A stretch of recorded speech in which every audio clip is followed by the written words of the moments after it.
Yep, all good. Okay. Good afternoon, everybody. This is Therese Brown with the Association of Catholic Publishers. I am pleased to welcome you to another one of our continuing series of webinars to support the professional development of Catholic publishing professionals like yourselves. Thank you for joining us today. We have a wonderful expert with us today, Michael Johnson from Benetech, and he is going to tell you exactly what he's going to be speaking about, generally digital accessibility. A couple of housekeeping tasks, though, before we begin. One, this is recorded. So just know that recording will be available at the webinar page at the Catholic Publishers website, www.catholicpublishers.org, shortly after we're done here. It will be available for you to share with your colleagues and friends. So please feel free to do so. That's always helpful. Not everybody has time right now to stop and participate, but they may have time available at another point in the day to do so.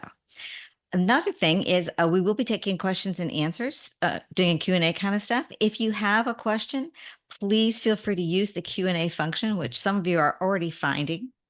Uh, and Paul, you asked if the chat will be enabled. That's a great question. I don't. We're going to use the Q&A for asking questions. So let's go with that right now. I didn't realize the chat was disabled, but I think I understand why. Um, and uh, as I think what Michael will do is we'll hold questions till the end. I'll try to continue to survey them unless it's something that's really relevant, but we'll give you the opportunity to go. And when we're done, we're going to keep to our 1 hour. You're generous with your time, so we're not going to go over that limit. If we end before that, terrific. If not, we've got this whole next 58 minutes of this hour to talk. Without further ado, I'm going to pass it over to Michael. And Michael, go for it. Thank you very much. I appreciate the opportunity, as I said earlier. So I'm going to do the presentation, and there'll be plenty of time for questions at the end. I build my presentations for lots of questions because we're going to cover a lot of topics, and I talk really fast. And they're without knowing the level of understanding of the audience, it's difficult to present a presentation which would cover everyone's needs wherever they happen to be. So there'll be plenty of time for questions at the end. So the title of the session is EAA, ADA, A11y, oh my, what can I do about creating born accessible content? So the first thing I'm going to do is explain those initials. So EAA is the European Accessibility Act. So this is an act that was passed in 2019, which comes into full force the end of June next year. Without being a lawyer and clarifying that I'm not offering legal advice, the long and the short of the EAA is if you intend to offer digital content for sale anywhere in the European Union, that content must be fully accessible. It does not matter if the book was published in 2025 or 1925. If books are on offer from 28 June 2025, they need to be fully accessible or the publisher would be in violation of EU law. The ADA is the American with Disabilities Act, 30 plus years now, originally intended specifically to address physical disabilities, but expanded to incorporate access to digital information as well. Recently, this past spring, about 3 months ago now, Attorney General Merrick Garland passed a rule under the ADA, which again, not offering legal advice, basically states if any institution is taking Title II funding, so these are typically libraries, schools, universities, places like that that take Title II funding, then everything they offer digitally, which would span from book content to calendar schedules on their website to any sign up pages, anything basically that's digital, will need to be fully accessible by April of 2026 if this institution, which takes these funds, is in a geographic service area of 50,000 people or larger. And for anyone who's in a smaller area, it's April of 2027. So I give you those two pieces of regulation just as a piece of information for you so you know what the lay of the land is. A11y is a numeron. This is what we use in the accessibility space. Accessibility begins with the letter A, ends with the letter Y, and has 11 in the middle because there's 11 letters and nobody can spell accessibility. That's my contention. So A11y is the numeron, which stands for accessibility, and it also conveniently rhymes with oh my, which is why I put it in there. So the first two are legislative acts, one in Europe, one in the United States. There are many other similar legislative acts, a couple of Canadian provinces and places like that. And then A11y is accessibility, as I said. So what do you do? What needs to happen so that you can create born accessible content? I'm going to start by going backwards a little bit and explaining what I mean when I say born accessible. So when Benetech uses the phrase born accessible, which was coined by a former CEO of ours, what we're talking about here is when you go to produce your ebooks, when that ebook production is finished, that same ebook will be available for any and all readers. So readers with traditional readers, readers who are blind, readers who have any other sort of print disability like low vision or dyslexia or any host of other things. So it's a single file coming out of a single production flow where all your ebooks are created and the book is just born accessible. This is a much better plan than creating the ebook and then going backwards and enhancing that ebook, remediating it because it becomes expensive and complicated. Whereas if the book is just designed from the beginning with accessibility in mind, then it will be born accessible. It's about really changing your workflow. However you create your ebooks now, whether you do it internally or whether you use an outsourcing vendor, however you get your ebooks created, what we're talking about here is making sure you're thinking about all the potential readers and making sure that the design of the ebook is born accessible to address all of those readers. And it's just one file for everybody. It's not a separate file. So, why is it important? Why is born accessible important? Well, the opening slide or my opening point of the presentation was these two sets of laws. So if you're selling ebooks in Europe, it should be important to you because you're going to have to comply. If you're selling ebooks in the United States to any educational institution, it should be important because they're going to have to comply. So those are reasons, but those are legal and compliance-based reasons. I would offer this for your consideration. Matthew 25:31, whatsoever you do to the least of my brothers, that you do unto me. So by not creating born accessible content, you are consciously or unconsciously denying 20+% of the population the ability to read whatever it is you're publishing. And that just doesn't seem like the right thing to do and doesn't fit the tone and timbre of the organization. The other reality is a fully accessible file is just better. And it's better not just for the readability that we've been talking about.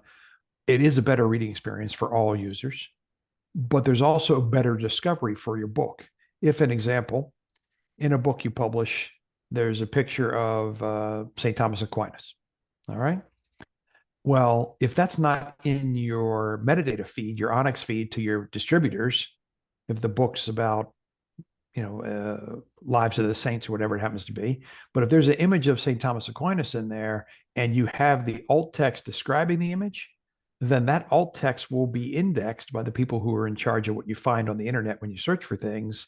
And a search for St. Thomas Aquinas might surface your book where it wouldn't be surfaced at the point of discovery and purchase unless it was in your Onyx feed. So all the good content inside of your book, the more descriptive you are, the better chance you have of having your book discovered by someone who's searching for your titles.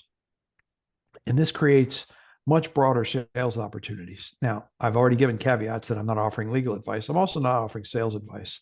When I tell you that 20+% of the Earth's population has a print disability, I am not saying if you create born accessible content, then your sales will go up by 25%. That's not what I'm saying. What I am saying is people who can't physically read your ebooks are not going to buy them. I'm certain of that. So in that marketplace, your current sell through is zero. And if you make these books accessible, not only will they be easier to find, but they'll actually be easier to read by people with print disabilities. And logic would dictate there'd be some sales and increase. Now, we're not talking about nobody here. This audience that I'm representing in this talk today, there are more people that are blind than have red hair. And there are more people that have dyslexia than people that are left-handed. So it's a lot of people. It's between 22 and 25% of the population. So it's a huge audience, which is going underserved. Now, whether you're a mission-driven house and you just want to spread the good word of the gospel, or whatever it is you're doing from a religious propagation standpoint, those readers are being denied the opportunity to read your content.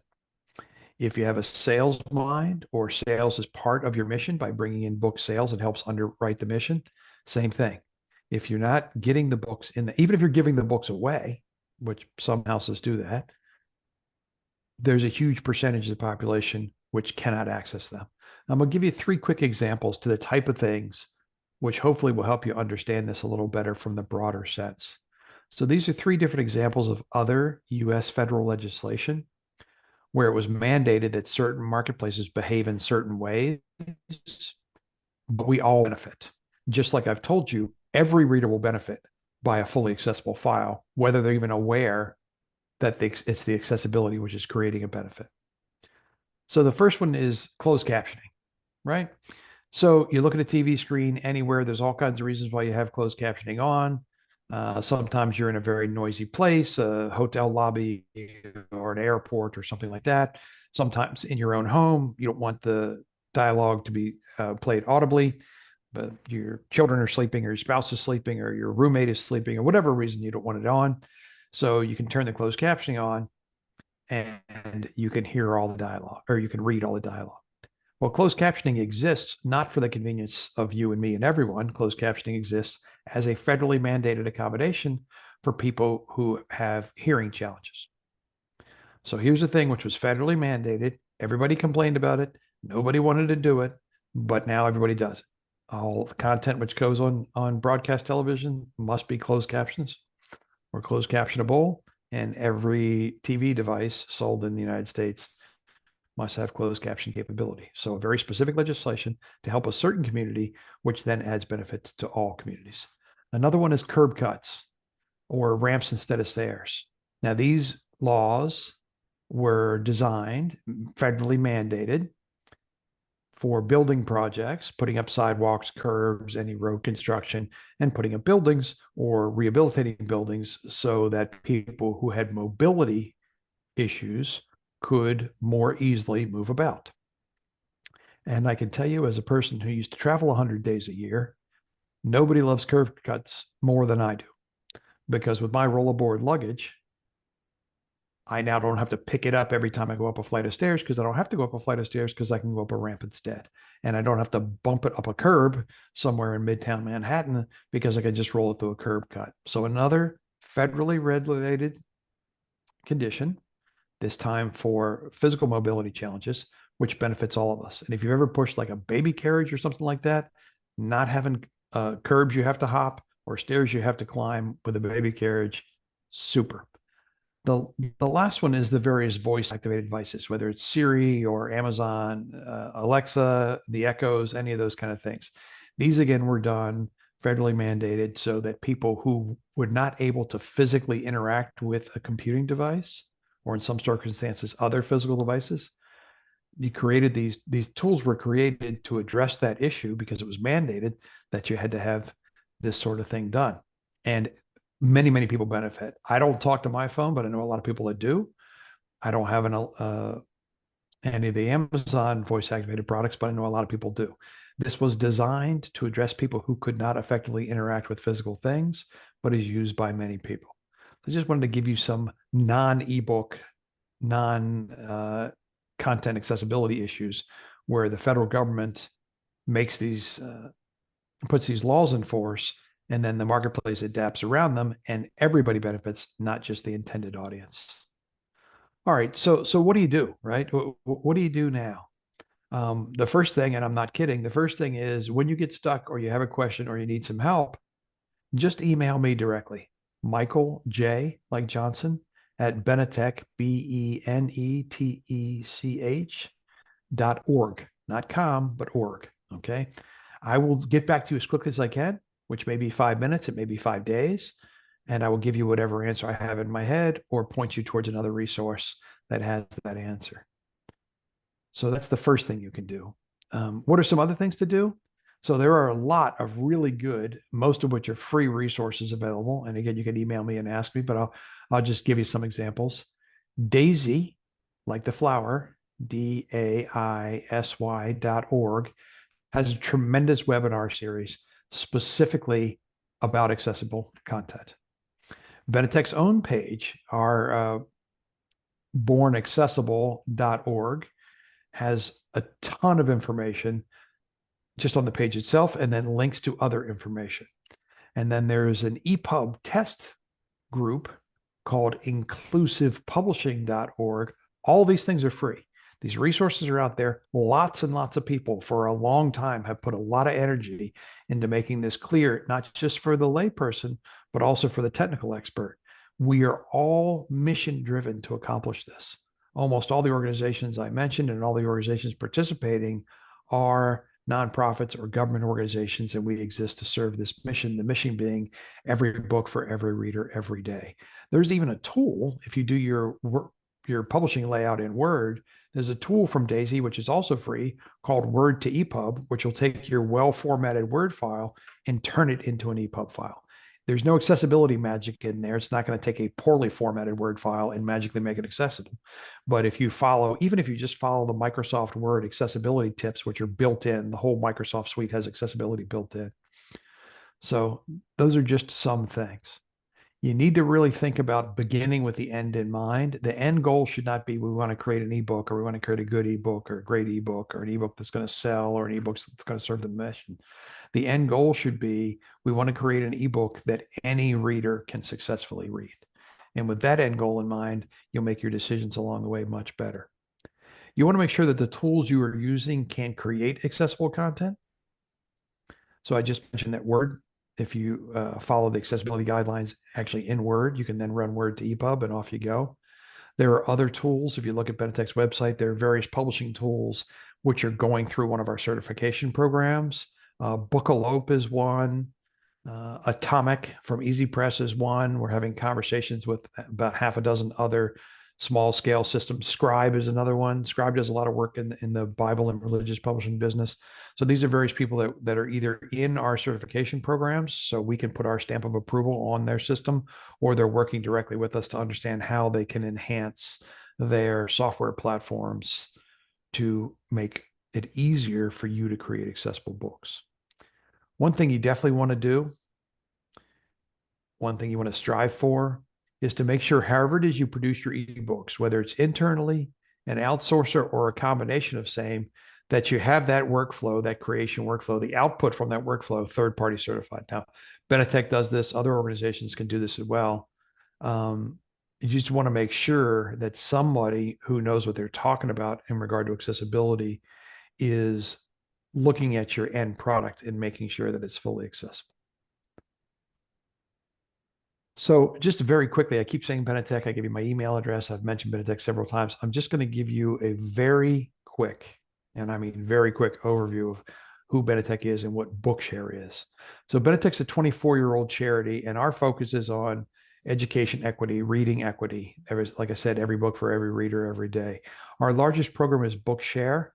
Bookshare has two component pieces. The first is the collection itself. 900 publishers around the world donate their EPUB files to us with the understanding that we're going to give them away to users who have a certified print disability. The other half of Bookshare is the technology, the ingestion, the indexing, the search, retrieval, and the software reader. We have a web-based reader, and we also have a downloadable reader. These things for any schools or school students are completely free. And for people who are not in school, I'm not a salesperson, there's a modest annual fee. It's, I don't know, like $75 or something like that, which just helps underwrite the mission. As I said, Bookshare has 900 publishers from all around the world, all different types of content, who are donating to Benetech. There are over 6 million items in our repository. There's 1.3 million unique titles, and we offer them in 5 different formats. So that's where you get the 6 million plus individual books. And we have over 900,000 readers worldwide who have done over 31 million downloads. So it's a big deal, basically, and we're proud of it. So that's enough about that. I'm going to tell you about the GCA program again, very briefly. The main point of this talk is for me to go through and give some outlining and some overviewing, and then we can have discussions. Some of you may have heard this presentation or a different form of it before. The important thing I'm trying to do here is highlight the key or main items that you can write down, listen to later in the presentation, email me about, however, whatever your learning path is, so that you know where to look for the more detailed answers and the everyday things you can do to fix your content. One other thing you can do, which is absolutely free, there's a tool called EPUB Check, and there's another tool called ACE, like the playing card, ACE. When you create your EPUB file, whether you do it internally or whether you have an outsourcing vendor do it, run that file against those two checkers. The EPUB check is going to check the format of the file itself. Is it actually built the right way from a file design standpoint?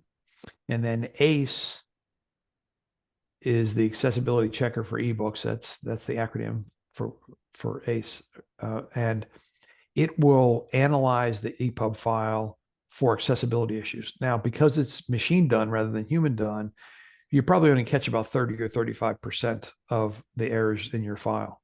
The good news is, again, the tool is free. You can run it as much as you want. And if you're getting failings in the 30 or 35% that they're able to check, you can rest assured that that book needs a lot of work. Certainly the things that ACE kicked out, but also other items which would come under human review. So again, very quickly, GCA program. This is something that Benetech has built to serve the community. We were the first ones in the world to build an independent third-party program to check accessibility for published files. And when I say independent third party, what I mean by that is we are not part of a government, we are not part of a publisher, and we are not part of a company which builds or remediates EPUB files. We are totally independent and neutral on the process. We are looking at the EPUB file before it goes into sales and distribution, and we analyze it and give you a whole report. We don't look at every file that you create. That would be onerous and time consuming and non-functional. Basically, nobody would sign up to do that. We just look at 3 files. You send the first file in, we analyze it, we give you a report back. It's not like when I was young, when I was in Catholic school, when they just put a big X on it and told you it was wrong and sent you back to your desk. No, we give you a detailed report. Here's what's wrong. Here's why it's wrong. Here's what you should have done. We might even give you some markup coding snippets to help you fix the file. You'd go back and informed by that data, you'd go back and rerun the book, send us a fresh copy, and we go through that loop until you get that book corrected. Then you send us a second book, which will also lead to a loop, hopefully smaller, informed by the first book. Then we go to a third book, which should be smaller yet. There may still be things that we find in book 2 and book 3 which weren't in book 1, so we didn't know you were doing them wrong because you didn't do them in book 1. And all through this process, you have access to us, emails, phone calls, whatever it is you need to get through and certified. It is a fee-based service, and the fee varies based on the type of books that you publish. 3 categories: simple, moderate, and complex. All of this information is available on the website I gave you, bornaccessible.org. There's a whole FAQ. So I don't want to turn this into a GCA commercial. There's 2 sets of scores. We use WCAG, which is the Web Content Accessibility Guidelines, 2.2 AA. We use EPUB Accessibility 1.1. So those are the international scores, standard. Anybody can look them up and follow them. We have our own internal process that we call the Born Accessible score, and that's informed by our decades of being in this space and dealing with this issue. We don't want you to create a separate file, right? That's not the point. The point, as I said before, we want to teach you how to create a file born accessible. We've got over 90 organizations around the world who are participating in this, everything from small publishers to large university presses to giant publishers like Pearson, trade publishers like Simon & Schuster, just all different kinds of publishers around the world. And a nice outcome now is any book which has been GCA certified ends up in a dedicated ebook store from VitalSource. So they actually built a bookstore which only has GCA certified books. And there's over 15,000 books in that store now. So it's becoming, the main focus thus far has been in the academic setting, colleges and universities or high schools, but it's becoming a trade outlet as well. So there will be a place for you to list these books for sale. So I want to talk about formats a little bit. Some of this might frighten you a little, and I don't mean to frighten you. I'm just telling you like it is, right? The important thing is no matter what format you work with, you can get some accessibility. Every format except standard font print, which is completely inaccessible for people with print disabilities. Every other format will give you some level of accessibility. All of this talk today is only about digital content. Benetech is an entirely digital company. So we don't do printed braille. We do digital braille. We don't do printed braille. And we don't do large print or anything like that. So we're not a physical company. We're digital only. So whatever digital format you're working in, it is possible to have some accessibility. You just need to put the effort in. And I want to thank you, and Benetech wants to thank you, and our members want to thank you for whatever it is you're doing. Even if you're doing things you don't even know you're doing them, we want to thank you anyway for making your books more accessible. The end point here, the goal of all of this talk, of your efforts, of the whole community, is a fully accessible EPUB file. And if you're not there yet, that's fine, right? That's fine. This may have been the first time you ever heard somebody issue the phrase fully accessible EPUB file. All of these words may be a bit mysterious to you, and I get that. Not everybody's starting from the same place. So if you're not there, it's fine. What we want you to do, follow up from today, is start taking your steps on that journey towards that end goal, which is every digital file you produce is a fully accessible EPUB. So here comes the maybe scary news. PDF, no, not accessible, cannot be made fully accessible. It can be made accessible, meaning more accessible than a standard PDF, but you cannot take a PDF in the spirit of the meaning of fully accessible and make it accessible. So if your main output for digital is PDF, you have some work to do. You have a lot of work to do. Send me an email. We'll work you through it. There's tools, there's vendors that can help you, etc. And so if you're using InDesign to create your PDFs, again, it is possible to create a file which Adobe would say is accessible, and certain people would say, yes, there is a level of accessibility, including me. I would say that with a InDesign workflow, which creates a PDF, you can make that PDF partially accessible. That's true. You'll never get past these various legislatures that I'm talking about, and you will not be enabling those readers I'm talking about, but you can get some level of accessibility. The other piece, and this phrase may be a little bit alien to you too, is metadata. So metadata is it's data about data. So this is your Onyx feed, or however it is you communicate to your sales and marketing channel. These are my books. This is the author, the title, the ISBN, the date of publication, the price, the various BISAC headings of what this book's about, and things like that. So there are places in the Onyx feed to put your accessibility metadata. And the EPUB file itself, which is basically an HTML file with a wrapper around it, inside the EPUB file itself, there are fields to put in your accessibility metadata as well. So there are books out there, when you start thinking about formats and you start thinking about this work, that are harder to do. It wouldn't be fair for me to show up and just say, no, this is all going to be easy. Just do these 4 or 5 things. You're going to be fine. Some books are hard. And the way you need to think about it is what's inside of the book, and how would a print disabled person, how would a blind person, or a person with dyslexia, a person with low vision, how would they interact with the content of the book? So some of the book categories that are the hardest, photography or art books, because these are very heavily image driven. And while there is a simple, straightforward process to make those accessible, a lot of people aren't thinking about that when they lay the book out. They're going for beautiful, which is fine and understandable. They're not thinking about accessibility for people who can't see this sculpture or this painting or whatever. Cookbooks are hard. Cookbooks are hard because there's a lot of images that show you what the cake should look like, or how to brown the beef, or whatever it happens to be. There's also a lot of math in cookbooks, even if it's just fractional equations. And these things become complicated as well. Accounting books are hard because a lot of accounting books have tables nested inside of tables, which become accessibility nightmare. And a lot of the science stuff is hard. Physics, chemistry, mathematics, aeronautics, those kind of things are very difficult. So I'm not trying to scare you away. I'm just trying to be realistic to say, if you publish books like that, or your books, even if your books are on the life of Jesus, or your books are on um, touring various pilgrimage sites or whatever, the more images, the more photographs or maps or formulas, the more work you're going to have to do to make those things accessible. I'm going to issue another opportunity and another challenge to you or offer to you. Reach out to me directly for guidance. I'm not kidding. That's my real email. So some takeaways from today.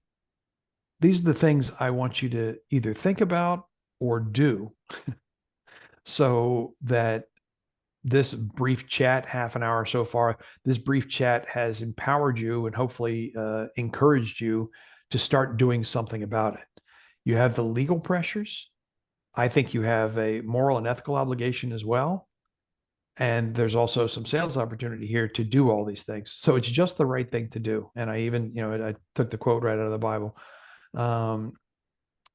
It's also the right business thing to do, and it is absolutely the right legal thing to do. So these are some things that I ask you to do or ask you to consider. First, review what we talked about today. Now, I've been going lightly quick because this is usually an afternoon, not an hour.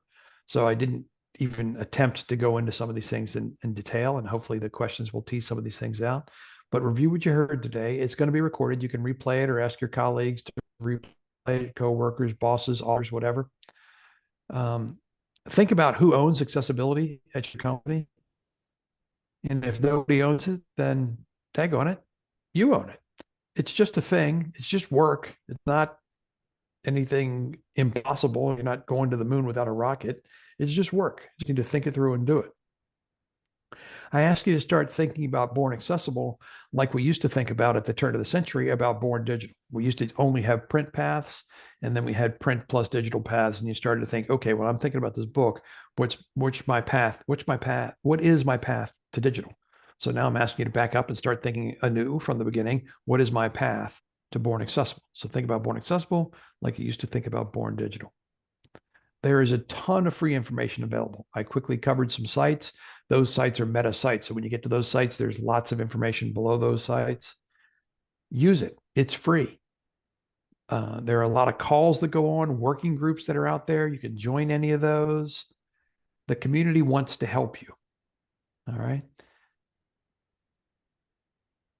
One thing I absolutely want you to do is take a step, any step forward. And going back to report to your coworkers doesn't count, right? That's an obligation. You attended the webinar.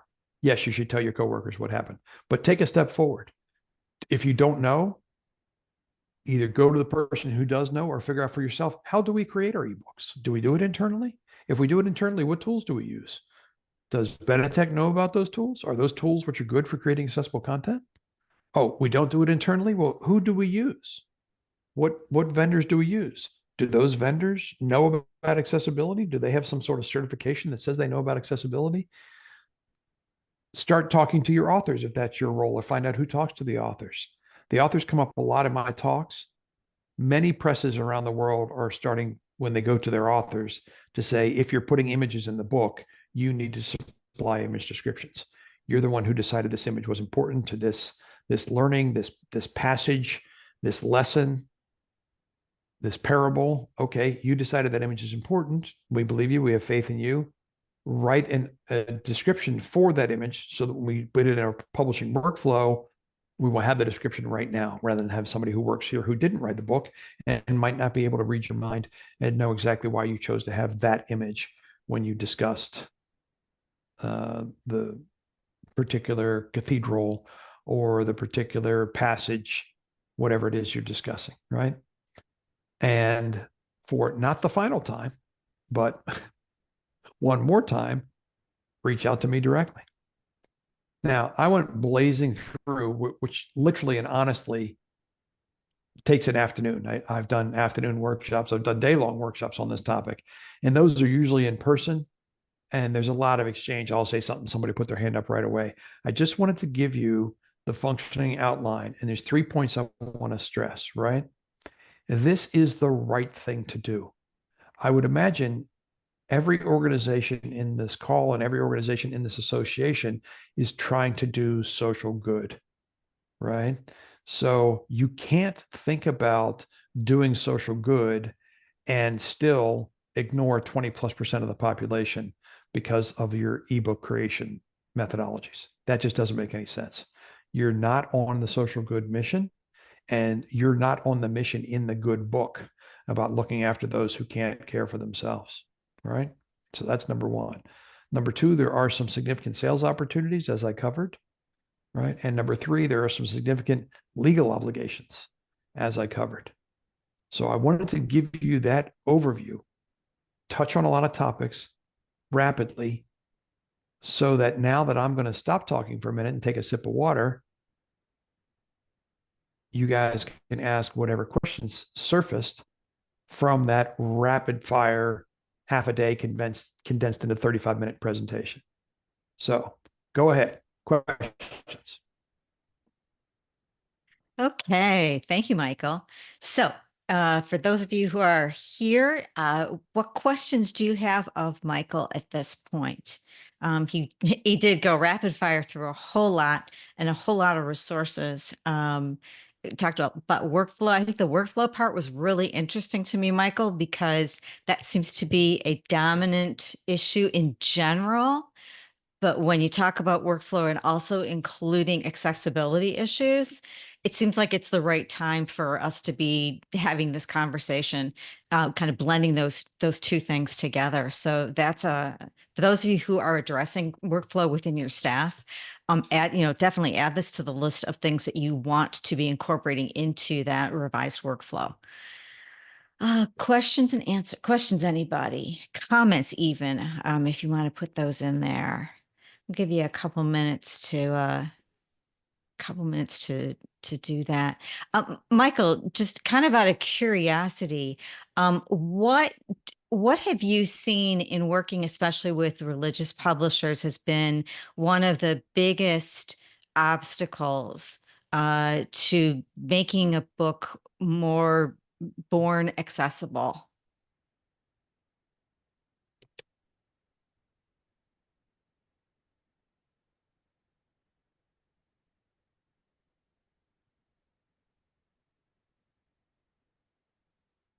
I can't hear you, Michael. Sorry. Are you That's there okay. now? Okay. Yes, now I can. Okay, good. Yeah, that's a great question, and it comes up almost in every presentation with a different type of publishing audience. Hmm. So I can say this very simply: the Bible is horrible from an accessibility layout standpoint. You have a left column, we're going to read top to bottom, a right column, we're going to read top to bottom. So navigation in a book is a massive issue for accessibility. So the good news is Scribe, as an example, it's a good publishing software company. They've got it figured out. So if you're publishing a lot of Bibles or books that are laid out that way, then get a hold of the folks over at Scribe, because they have a very elegant solution to do that. So that's one example. The other thing is, in a lot of religious books, it doesn't have to be the Bible. We are big fans of endnotes and footnotes. Again, huge problem. Huge endnotes, footnotes, glossaries, table of contents, these kind of things. So one of the main categories for any type of publishing operation, any type of publishing association or group, is in-book navigation. So if you imagine, with endnotes and footnotes, if you have an endnote, that's fine. There's nothing wrong with endnotes. You just need to code it in such a way so that the reader is aware, if I click on this endnote, it's going to take me someplace else. Mm-hmm. Will it bring me back? Or do I need to kind of do my own breadcrumbing to know I have to like mark where I am? So when you take me someplace else, or you take me to, see the timeline of Mary and Joseph's trip to Bethlehem, right? Okay, well, if that timeline's 3 pages away, it'll say timeline on page 67. You have to tell me either I'm not going to bring you back, or you have to give me an opportunity to come back. That's an issue. So endnotes, footnotes, table of contents, glossaries, indices, all these kind of things, which we refer to broadly as in-book navigation. You need to think about, what if somebody has, say, an eye tracking challenge like dyslexia, or what if they're blind? How are they going to know at the end where there's a footnote or an endnote, 16 or whatever it is? Where is it going? Am I going to come back? Do I have to find my own way back? What's happening? So these are big problems. And the books that offer detailed study, like if this is a book which is studying other books, and there's lots of references, like I said, and footnotes and things like that. That's an issue. The Bible already covered about the challenges there. Images are huge in every publishing genre. Images are a big deal because, secret, blind people can't see pictures. So you need to be able to describe the image. If the image is there, and I'm going to give you an example in a minute, if the image is there to convey meaning, then you have not just a legal, but also sort of a moral, logical obligation to describe what the image is. Now, here's something to consider, and this is an example I give all the time. First, we have 3 different books. They all have exactly the same picture of the Eiffel Tower. Okay. The first book is a cookbook. And in the section of the cookbook that's teaching me about crepes or however you say that word, I don't speak French, there's a picture of the Eiffel Tower. Well, it's probably just a design and layout affectation. Mm-hmm. You're not going to help me make a better crepe because it's a picture of the Eiffel Tower. So specifically, you can mark that as a decorative image, and the assistive technology, the technology is just going to read the page to the person. We'll just ignore it because I'm caring about eggs and timing and whatever else you're putting crepes to make, I don't care about the Eiffel Tower. So that picture adds no intellectual value, no content-based value. So literally, you just tell the assistive technology to skip it. The next book is a travel log. There's a chapter on Paris. The Eiffel Tower is in there. It's most likely relevant. You're going to say whatever is appropriate to say to describe the Eiffel Tower and say how it impacts whatever's going on in these pages about traveling in Paris and going to the Eiffel Tower. It makes perfect sense. The third book is an engineering textbook. And the Eiffel Tower is in there because we're going to discuss the tensile strength of structural steel, right? So we're going to talk about the tensile strength of structural steel. The exact same picture. You took it, I took it, Getty Images took it, wherever the picture came, it's exactly the same picture. It's in different books, and we're going to treat it 3 dramatically different ways, which is why I said earlier, more and more presses, some presses won't take author contracts now if the author will not do the image descriptions. They just won't take them. It's just part of the acting contract. I'm not advocating that position. I'm just saying that's going on already, right? And when these laws come into force, that's going to go on much heavier because the publisher they don't have subject matter experts, and they're not in the author's mind as to why they thought this picture was better than that picture or why this picture is there at all. You wouldn't take a book from a 16-chapter book from an author that chapter 12 had no words in it, right? The book's not complete. Right. You wouldn't do that. So what I'm saying is, if you're thinking about Born Accessible, you shouldn't take a new book from an author that has images without descriptions. It's chapter 12 without any words. The book is not done. It's not complete. Now, you can haggle with the author and say, okay, my people will do it, or I'll use a vendor to do it or whatever, but I'm charging you, $30 an image. You can do it yourself, which would be better for everybody, or I'm going to charge you $30 an image or whatever. I'm not trying to get in the middle of your author contracts. I'm just telling you what's going on around the world. And the people who have already done their accessibility work, they are making these changes. They are saying things like I described, we're not taking new acquisitions if you won't do the image descriptions. Yeah. Some houses are saying, if you don't do them, that's okay. But just like when you send me a book that requires an index, if you don't do the index, I'm going to pay somebody to write the index, and that's coming out of your skin, not mine. Right. Yeah. Yeah. So these are the things that are happening. Right. Other publishers are saying, I'm not working with vendors I'm not working with ebook creators who are not certified by a neutral body that they know how to do accessibility correctly. Because to your audience, I think perhaps the moral risk or hazard is higher than the legal risk or hazard, because you're deliberately ignoring this population. And you are limiting the spread of the word, right? The sustaining and growth of the faith, because 20+% of the population can't read these ebooks, and they can't read the print books either. So it's not just an ebook thing. So I would like to think everybody had a higher moral and ethical reason, but some of them quickly fall off and they just want to talk about sales and not getting sued, which that's fine.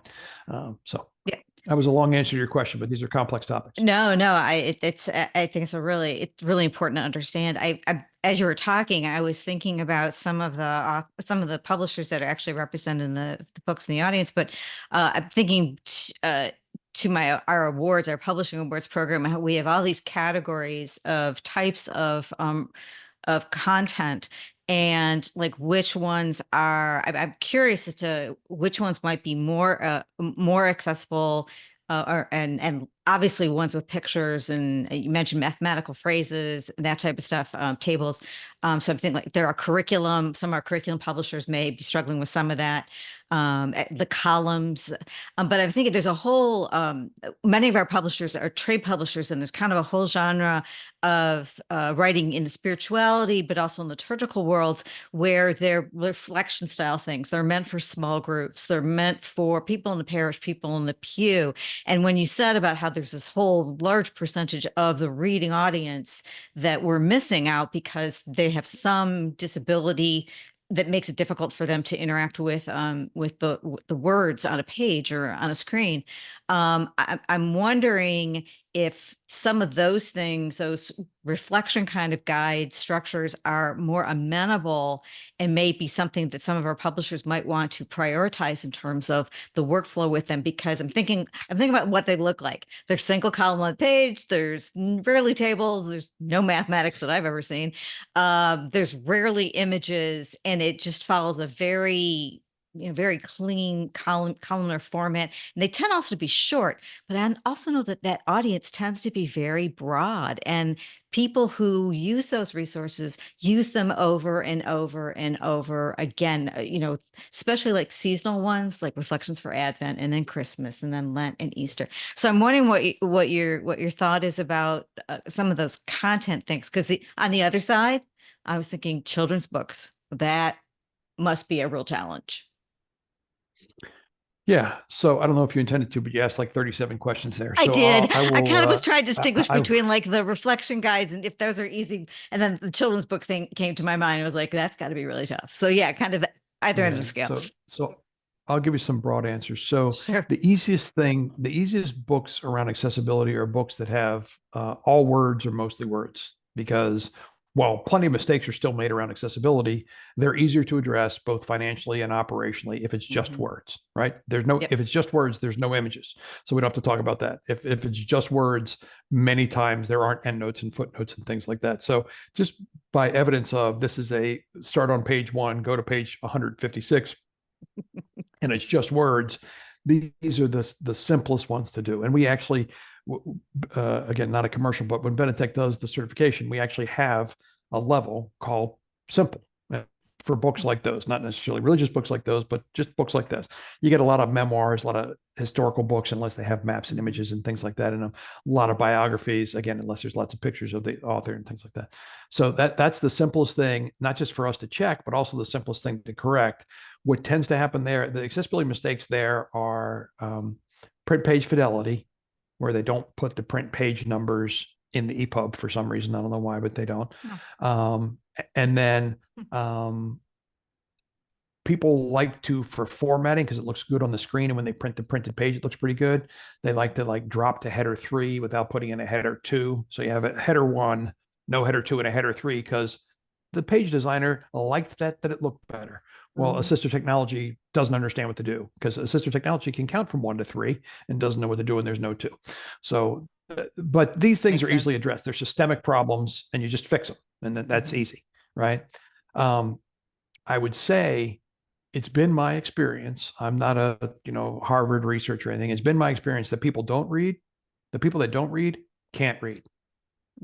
They might not be illiterate, but they can't easily read. They may have an eye tracking problem. They get to the end of a line, they can't track back to the start of the next line, so they end up rereading the same line.